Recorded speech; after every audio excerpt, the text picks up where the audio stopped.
बात करेंगे Israel Hamas युद्ध की, जिसकी तबाही अब दुनिया को डरा रही है। गाजा बारूदी कब्रिस्तान में इस वक्त तब्दील हो चुका है। लेकिन हमास सरेंडर करने को इस वक्त भी तैयार नहीं है, क्योंकि हमास के साथ हर गुजरते दिन एक नया आतंकी संगठन अब जुड़ता चला जा रहा है। लेबनान के हिजबुल्लाह के बाद यमन के हूथी लड़ाकों ने इजराइल पर हमला पूरी तरीके से बोल दिया है। इजराइल पर ड्रोन से मिसाइल दागने वाले हूथी लड़ाके अब अमेरिका से भी सीधे टक्कर ले चुके हैं।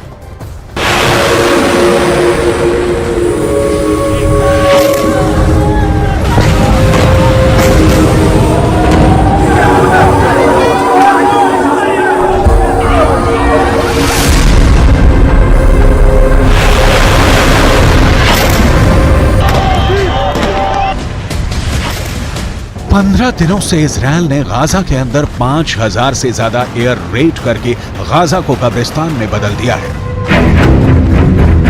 लेकिन अब अचानक कुछ ऐसा हो गया है जिसकी कल्पना नेतन्याहू ने नहीं की थी। इजराइल के सामने सफल शासक माने जाने वाले गोल्ड मान्यार को भी ऐसी अभूतपूर्व परिस्थितियां नहीं झेलनी पड़ी थी। 6 डे वॉर में गोल्डा मायर ने 8 अरब देशों से अकेले जंग लड़ी थी, लेकिन इसमें यमन शामिल नहीं था। हालांकि अब वो जंग होने जा रही है, उसमें यमन भी कूद पड़ा है।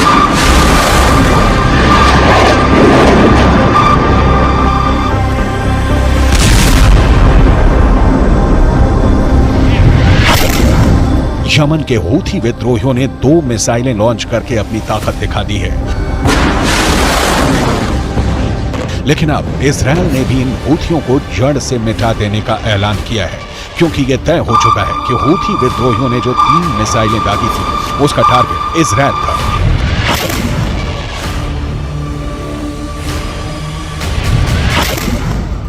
जिसके बाद से इजराइल डिफेंस फोर्सेस ने यमन में हूथी रेबल्स के अड्डों को तबाह करने की सीधी चेतावनी दे डाली है।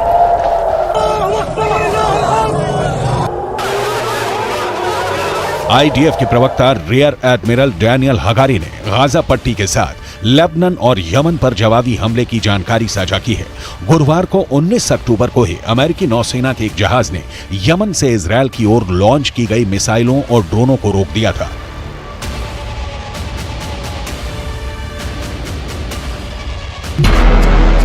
अमेरिका के रक्षा विभाग पेंटागन ने दावा किया था कि हूथी ने इजराइल के खिलाफ ड्रोन भी छोड़े थे।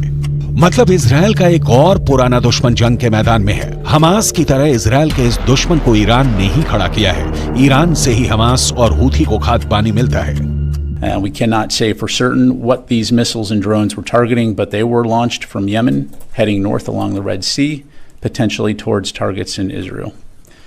Our defensive response was one that we would have taken for any similar threat in the region, where we're able to do so against our interest personnel and our partners.